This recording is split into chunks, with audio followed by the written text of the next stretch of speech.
All right. When we begin to start talking about the elastic properties of arteries specifically, you're really talking about the conductance vessels, which is your aorta and your arterial arteries, but you're not your arterioles, okay? The elastic component has to do with all the essential conductance vessels like the aorta, the subclavian artery, your carotid artery, going to radial artery, your femoral artery. All those are important for the elastic vessels, okay? And what the point of this sort of discussion on the book is trying to show you what happens to blood pressure as you begin to change the quality of the blood vessel, okay? The quality of the blood vessel can significantly alter what's called the compliance curve. If you make the elastic tissue increase around the blood vessel, it becomes stiffer. Okay, so the greater the deposition of collagen or greater the deposition of elastic tissue around the blood vessel, the stiffer it gets. And as you get older, unfortunately, you also develop calcium deposition into the collagen. So in other words, you're making the ligament or the elastic tissue, which is already pretty tight, and then you're adding like a bone structure around it. Okay? So it's going to become very rigid. Okay? Which means that it's going to be less compliant. Okay? So the less compliant, that means for the same change in volume, I'm going to get a greater change in pressure. Okay? So as you get older, the compliance curves shift, and I'll show you a picture of that in a minute. The venous elasticity is very compliant. Okay? It has a very loose network. It's not like the arteries, which are really densely packed. This is it's loosely packed, system. Okay? So the comparison would be like the artery would be a thick rubber band. The more proximal you get to the body, the thicker the rubber band gets.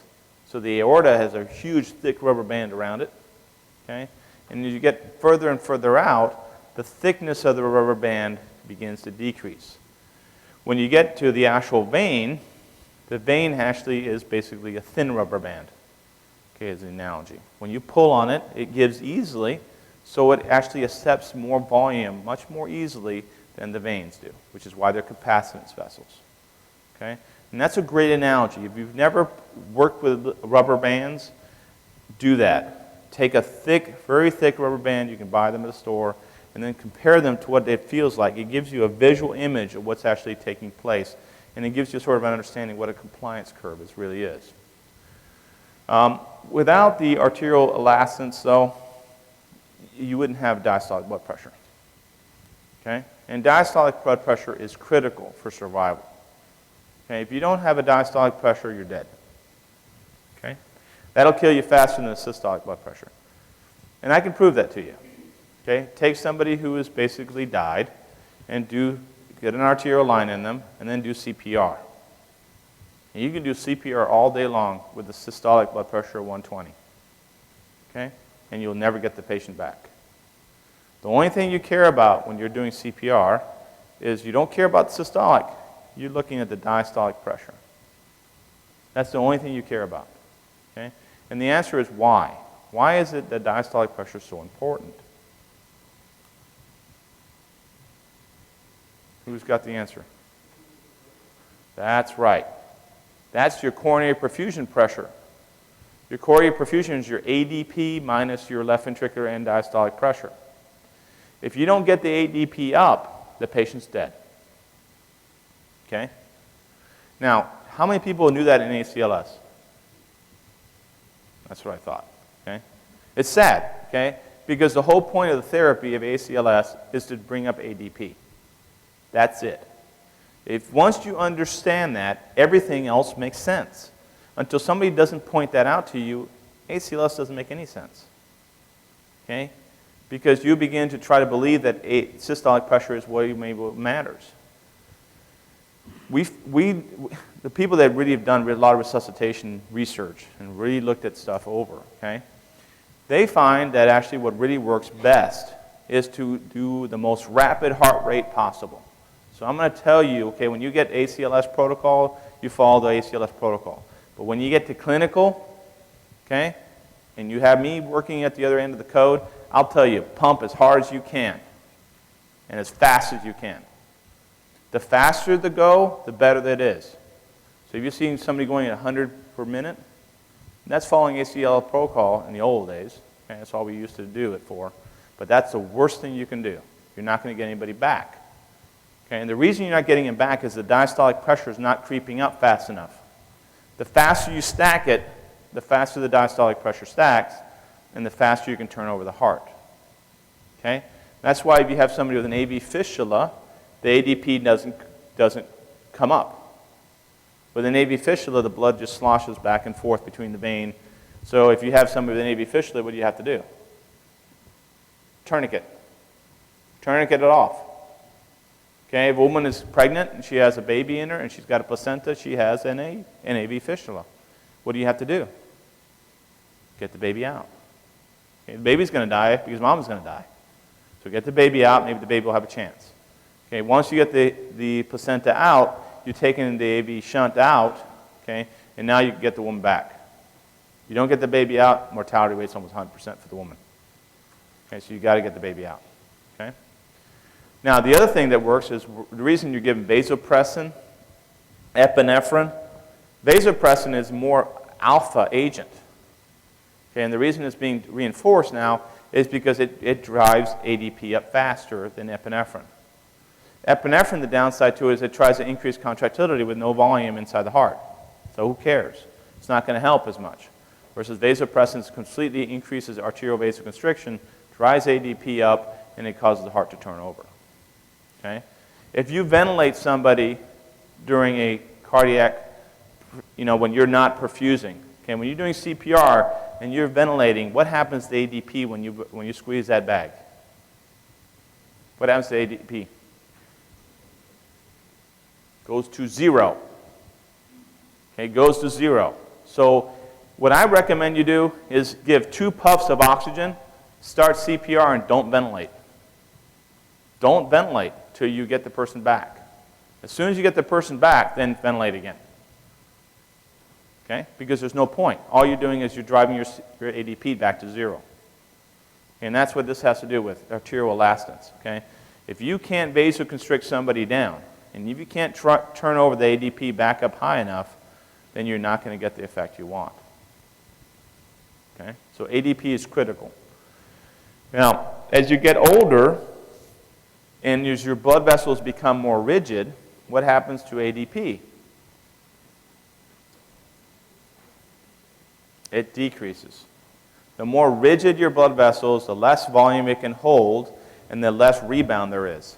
So there's less ADP. So people that are very stiff in their aorta, they have a very high systolic and a very low diastolic pressure. Okay? And that can be a real problem for you clinically. If you have to put that person to sleep, one of the things that you're struggling constantly during that case is to maintain the ADP. Okay?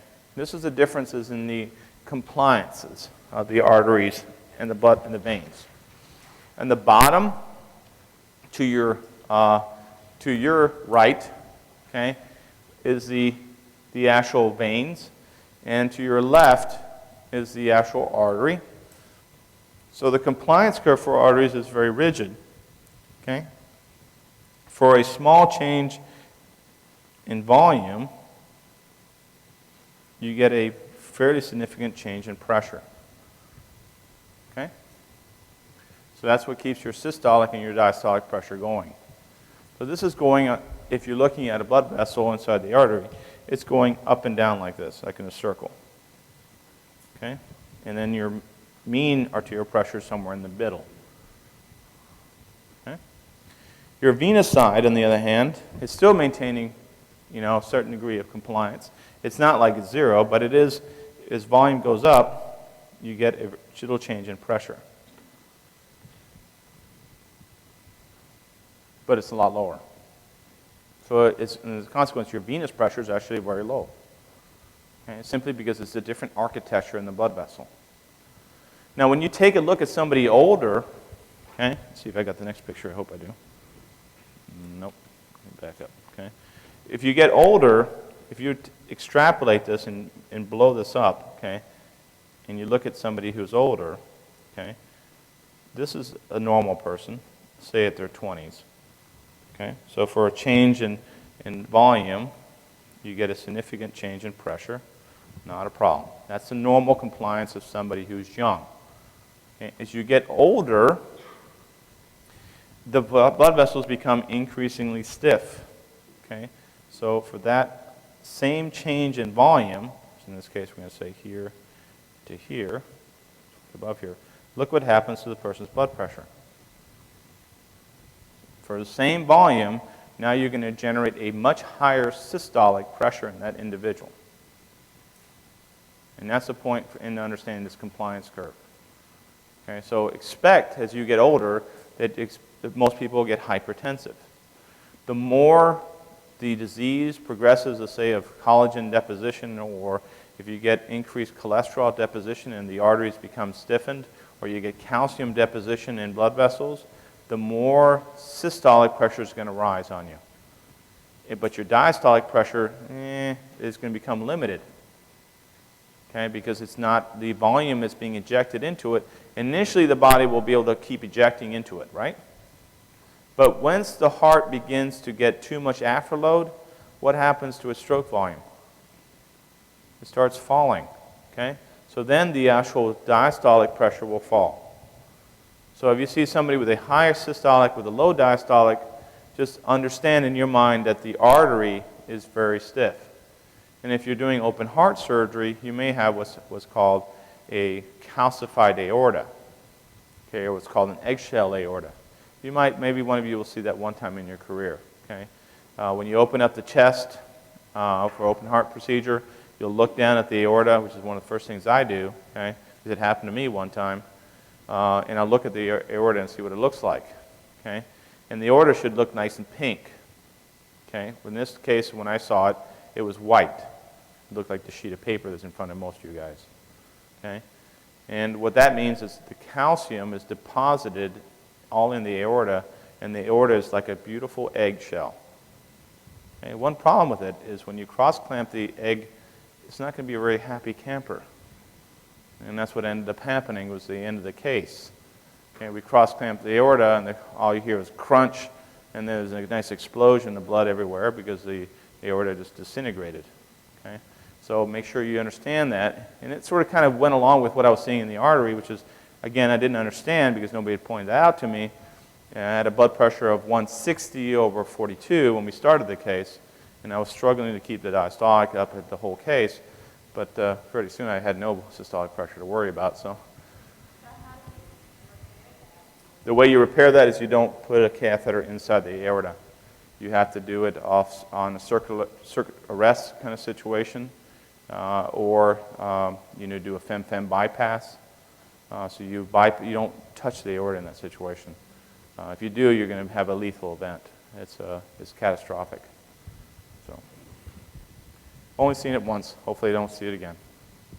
I've actually seen it more times than that, but I've seen the surgeons not, they understood what they were looking at, and they go immediately and avoid it. Okay? We had a surgeon that didn't have a lot of experience, and we found out why. Okay? So, determinants of arterial pressure. Mean arterial pressure is composed of two components. It's composed of cardiac output and total peripheral resistance. Okay, in this case would be SVR. Okay, your systemic vascular resistance. Okay, and mean arterial pressure can also be measured as your diastolic pressure plus 1/3 the systolic pressure minus your diastolic pressure. I expect you to know both these equations for the exam. That was one you have to memorize. Okay. Now, why do I have to make you memorize it? One is what we actually measure, which is the second equation. And the first equation is conceptual thought. Okay? It makes you try to think. Okay? There's two components to maintain your blood pressure is what it's trying to teach you. Okay? One is how much heart volume is being ejected out, which is cardiac output. Okay? So in other words, I can get hypotensive if I go into cardiac shock. If I don't deliver enough volume out, the blood pressure will go to zero, which is what happens when your heart stops. Okay? Even though the blood vessels could all vasoconstrict all they want, it means nothing. Okay? And the other component is how tight the vascular tree is. Okay? If I make the tree very vascularly tight, then the blood pressure rises. If I inappropriately vasodilate it, I can have complete cardiovascular collapse, which is what we call neurogenic shock. Okay? So when we talk about the shock lectures and coexisting later on, next 2 semesters from now, this will come back again. But at this time, it will be presented in a shock lecture. Okay? But this concept is very important for you because you've got to think, okay, what maintains blood pressure? Okay? You have to separate out in your head cardiac output and your systemic vascular resistance. Now, cardiac output can be broken down into 4 components: preload, afterload, contractility, and heart rate.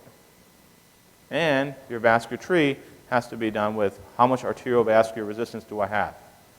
And what controls that is my sympathetics, and also my vasopressin and my renin-angiotensin system.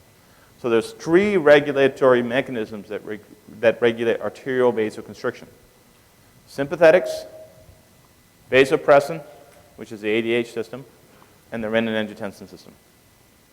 By far the most important is sympathetics. The second most important is renin-angiotensin system, which accounts for maybe 20-25% of it. And the last one, which accounts for maybe about 5% to 0, is vasopressin, or the ADH system. Okay, but majority of your vascular control that's regulated daily is sympathetics. Okay? So this is sort of try to give you that concept. Okay? What changes my blood pressure? Okay? So when students are asked, like, what's altering my blood pressure, the first question I want to hear you say to me, and if you get this in an interview, this is an important interview question. If I'm going to hire a new student coming in, I want to know how much knowledge base they have. And if I want to find out how much they know, it's how they're going to talk to me, how they communicate to me.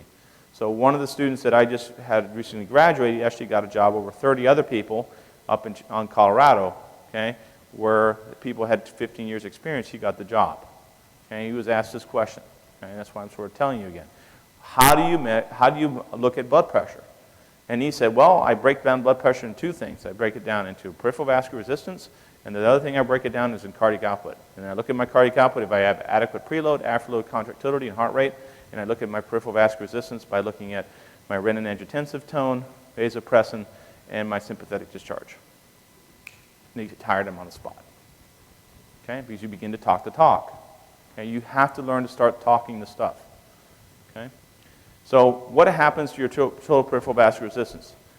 What can increase vasoconstriction would be hormones.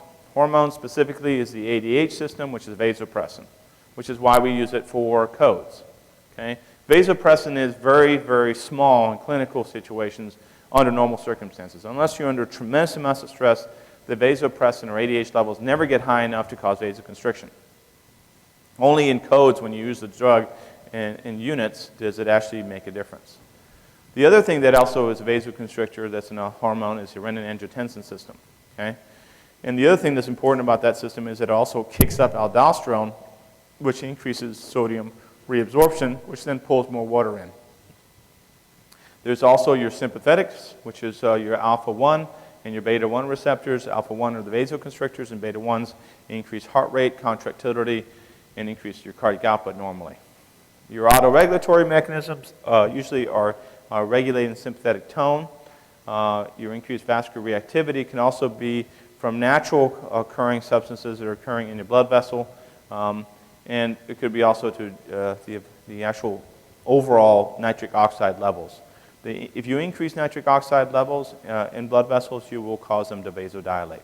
The way your body controls it ultimately is by regulating nitric oxide levels at the cellular level. The other thing that can actually increase peripheral vascular resistance besides the hormones that we just talked about is blood viscosity, which is sometimes not talked about. Sometimes you'll see this in clinical when you have somebody hemorrhaging massively, intraoperatively. You see, even though you've given them adequate fluid resuscitation, you haven't given them blood, so they're staying with low viscosity and your blood pressure is staying low. You give them 1 or 2 units of packed RBCs and all of a sudden the viscosity goes up and the blood pressure then has something to grab onto and your pressure begins to increase again.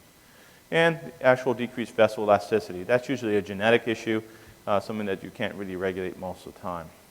As for your cardiac output, we've already gone through that, so I'm not going to go over it again, but it's basically preload, afterload, contractility, and heart rate, and what can regulate that via sympathetics and parasympathetics. Determinants of arterial pressure, of course, are also your pulse pressure.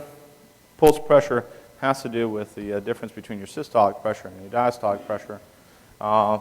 Usually your body persists in its pulse pressure height.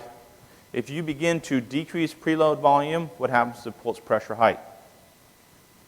It decreases. Okay, so that's a good way of knowing that you're becoming hypovolemic. If you start seeing that your systolic and your diastolic pressure are approximating each other, that means that you're ejecting less volume out of the heart. Okay. The other thing, the pulse pressure is not only due to stroke volume, but it's also due to the compliance of the artery. Okay, and can all compliance of the artery be altered? Yeah, to a certain extent it can be. Most of the time it's not, but sometimes it can be. And the magnitude of the pulse pressure increase is dependent on how large a volume change is taking place, which is the stroke volume, how compliant the arterial space is, which means that you can actually alter the resistance in that, which you can alter the compliance. Increasing age will make the artery stiffer, and more pressure will develop for the same volume. Okay? The pulse pressure increases despite the increase in stroke volume as you age. Okay? Arterial blood volume and mean arterial pressure tend to increase with age. This is why more people are hypertensive as they get older. And mean arterial pressure increases with age due to increase in total peripheral vascular resistance, which means as you get older, your sympathetic tone seems to increase, which is true. Okay? The increase in stroke volume will lead to an increase in pulse pressure most of the time. Okay? An increase in contractility, despite maintaining stroke volume, will also increase the pulse pressure as well. Okay? Total peripheral resistance. Okay, why would contractility do that? Well, it's velocity. If you increase velocity of blood ejecting out, it also increases your pulse pressure height. Okay? The greater the velocity, the more faster you reach systolic pressure. So increasing if you increase contractility, you will tend to increase your actual systolic pressure without really altering your stroke volume sometimes. Total peripheral resistance will not alter pulse pressure because they alter diastolic and systolic pressure equally most of the time. So that's an important point. Okay? So when you become vasoconstricted, okay, if it's not due to a drop in volume change, you shouldn't see a change in your actual pulse pressure height. Okay? The pulse pressure height is indicating to you a drop in stroke volume, not really a drop off in total peripheral vascular resistance or an increase in peripheral vascular resistance. This is the curve I was trying to show you before. This shows you how the person that's getting older is becoming more stiff. Okay, so they get a higher delta P, which is a higher pressure, so you expect to get the person hypertensive. Okay. Now, going on to chapter 7. Okay. Let's stop here and we'll start in chapter 7 next.